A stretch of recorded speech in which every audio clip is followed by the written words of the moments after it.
Ultimate ஸ்டாரான AK IPL match பார்க்க வந்ததன் பின்னணியில் மிகப்பெரிய சீக்ரெட் டீலிங் இருப்பதாகவும், அதற்காகத்தான் எதற்கும் வராதவர் சேப்பாக்கத்திற்கு என்ட்ரி தந்தார் என்றும் தகவல்கள் வெளியாகியுள்ளன.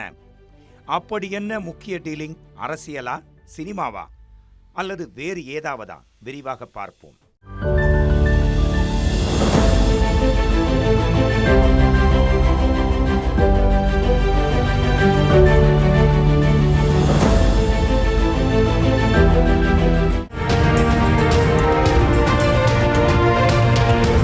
அஜித் நடிப்பில் வெளியான குட் பேட் அக்லி திரைப்படம் பல ஆண்டுகளுக்கு பின் அவருக்கு அதிரி புதிரி இட் கொடுத்தது. குட் பேட் அக்லியில் ரெட் டிராகன், ஏகே என ரசிகர்களுக்கு வெரைட்டி காட்டிய அஜித் பாக்ஸ் ஆபீஸிலும் 200 கோடி ரூபாய் வரை கலெக்ஷன் செய்து காட்டினார். அது தந்த உற்சாகமோ என்னமோ, எதற்கும் தலை காட்டாதவர் கடந்த ஏப்ரல் 25ஆம் தேதி சென்னை சேப்பாக்கம் மைதானத்தில் நடைபெற்ற சென்னை ஐதராபாத் இடையிலான போட்டியை காண வருகை தந்தார். கடந்த சில போட்டிகளில் சிஎஸ்கே தோல்வியால் ஆட்டம் பெரிதாக ஈர்க்கப்படாத நிலையில் அன்று அஜித் வந்தது பெரிய அளவில் ஆட்டத்தை விறுவிறுப்பாக பலரும் பார்க்க காரணமாக அமைந்தது. அஜித்தின் மனைவியான ஷாலினி தீவிரமான சிஎஸ்கே ரசிகை. அவருடன் சேர்ந்து ஆட்டத்தை பார்க்க அஜித் வந்திருக்கலாம் என்றும் கூறப்பட்டது. ஆனால் இத்தனை ஆண்டுகள் வராதவர் இந்த ஆண்டு மட்டும் எதற்காக தலை காட்டுகிறார் என்ற கேள்வி பலரின் மத்தியிலும் எழுந்தது. இந்த நிலையில்தான் ஒரு முக்கிய டீலிங்கை முடிக்கவே அஜித் சேப்பாக்கம் பக்கம் வந்ததாக தகவல்கள் லீக் ஆகி இருக்கின்றன. அதாவது, இட்லி கடை திறந்து தமிழ் சினிமாவின் அத்தனை முன்னணி நடிகர்களையும் வளைத்து போட்டிருக்கும் தயாரிப்பு நிறுவனத்தின் உரிமையாளரை சந்தித்து அடுத்த படத்துக்கான சம்பளம் பற்றி பேசவே அஜித் ஆஜரானதாக கூறப்படுகிறது. அதன் அடிப்படையில் அஜித்திற்கான சம்பளத்துக்கான பேச்சுவார்த்தை ஓகே ஆகியிருக்கிறதாம். சம்பளம் தொடர்பான டீலிங்கை முடித்தாலும் இயக்குனரை முடிவு செய்துவிட்டு அடுத்த நகர்வை முடிவு செய்யலாம் என்று பேசப்பட்டதாகவும் தகவல்கள் கூறுகின்றன. சம்பளத்திற்காக இவ்வளவு தூரம் அஜித் இறங்கி வருவாரா என்று கோடம்பாக்க வட்டாரத்தில் விசாரணை செய்தபோது கடந்த 2 படங்களான விடாமுயற்சி மற்றும் குட் பேட் அக்லி ஆகிய படங்கள் பெரும் நஷ்டத்தை சந்தித்தன என்று கூறப்படுகிறது.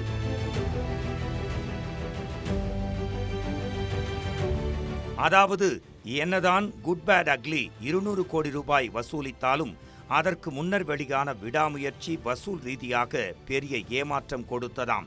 குறிப்பாக விடாமுயற்சி திரைப்படத்தை முதலில் வேறொரு நிறுவனம் தயாரிக்க இருந்ததாகவும், ஆனால் அஜித் 100 கோடி சம்பளம் கேட்டதால் அந்த நிறுவனம் வெளியேறிவிட அப்போது டிஜிட்டல் ரைட்ஸும் சேட்டலைட் ரைட்ஸும் நல்ல விலைக்கு விற்பனையாகி கொண்டிருந்ததால் விடாமுயற்சியை லைகா நிறுவனம் தயாரிக்க ஒப்புக்கொள்ளப்பட்டதாகவும் கூறப்படுகிறது. அதுவும் அஜித் கேட்ட அதே 100 கோடி ரூபாய் சம்பளமும் கொடுக்கப்பட்டதாகவும் சொல்லப்படுகிறது. ஆனால் விடாமுயற்சி சொன்ன நேரத்தில் ரிலீஸ் ஆகாமல் போனதோடு கடைசி நேரத்தில் படத்தின் கதை காப்பிரைட்ஸ் விவகாரத்தில் சிக்க அதற்காக ஹாலிவுட் தயாரிப்பு நிறுவனத்திடம் பல கோடிகளை வாரி இறைத்ததாம் லைகா. இத்தனை கடந்தும் விடாமுயற்சி தியேட்டர்களில் ரிலீஸ் ஆன பின்னர் ரசிகர்களிடம் எதிர்பார்த்த வரவேற்பு கிடைக்கவில்லை என்பதால் பாக்ஸ் ஆபீஸ் வசூலில் மரண அடி வாங்கியது.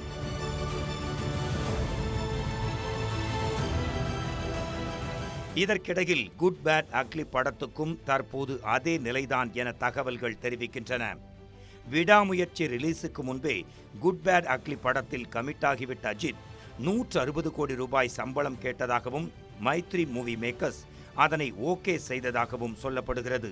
அதன்படி அஜித்தின் சம்பளம் 160 கோடியுடன் படத்தின் மொத்த பட்ஜெட் 250 கோடி வரை செலவு செய்தது மைத்ரி மூவி மேக்கர்ஸ். ஆனால் இப்போது படத்தின் மொத்த வசூல் 200 கோடிதான் என சொல்லப்படுகிறது. அதாவது மைத்ரி மூவி மேக்கர்ஸுக்கு போட்ட முதலே கிடைக்கவில்லை என்று கூறப்படுகிறது. தமிழகத்தில் மட்டுமே குட் பேட் அக்லி செல்ஃப் எடுக்க மற்ற மாநிலங்களில் எதிர்பார்த்த அளவில் வசூல் ஆகவில்லையாம். அதேபோல் Good Bad Ugly digital rights விற்பனையாகிவிட்டாலும் சேட்டலைட் ரைட்ஸ் விற்பனை ஆகவில்லை என தெரிகிறது. இதனால் மைத்ரி மூவி மேக்கர்ஸுக்கு நஷ்டம் என்றே கூறப்படுகிறது. இதன் காரணமாக குட் பேட் அக்லி நஷ்டத்தை சரிகட்ட இன்னொரு படத்தில் நடித்து தர முடியுமா என அஜித்திடம் மைத்ரி மூவி மேக்கர்ஸ் கேட்க, அவரோ 200 கோடி ரூபாய் சம்பளம் கேட்டு ஷாக் ட்ரீட்மெண்ட் கொடுத்ததாக சொல்லப்படுகிறது. விடாமுயற்சி, குட் பேட் அக்லி என இரண்டுமே தயாரிப்பு தரப்புக்கு லாபம் தரவில்லை என தெரிந்தும் அஜித் 200 கோடி ரூபாய் கேட்டிருப்பதாக வெளியான தகவல் கோலிவுட்டையே அதிர்ச்சியில் ஆழ்த்தியது. இந்த நிலையில்தான் தன்னுடைய அடுத்த படத்திற்கான சம்பளத்தை உறுதி செய்யவே சேப்பாக்கத்திற்கு என்ட்ரி கொடுத்தார் என்று கூறுகின்றனர் விவரம் அறிந்தவர்கள்.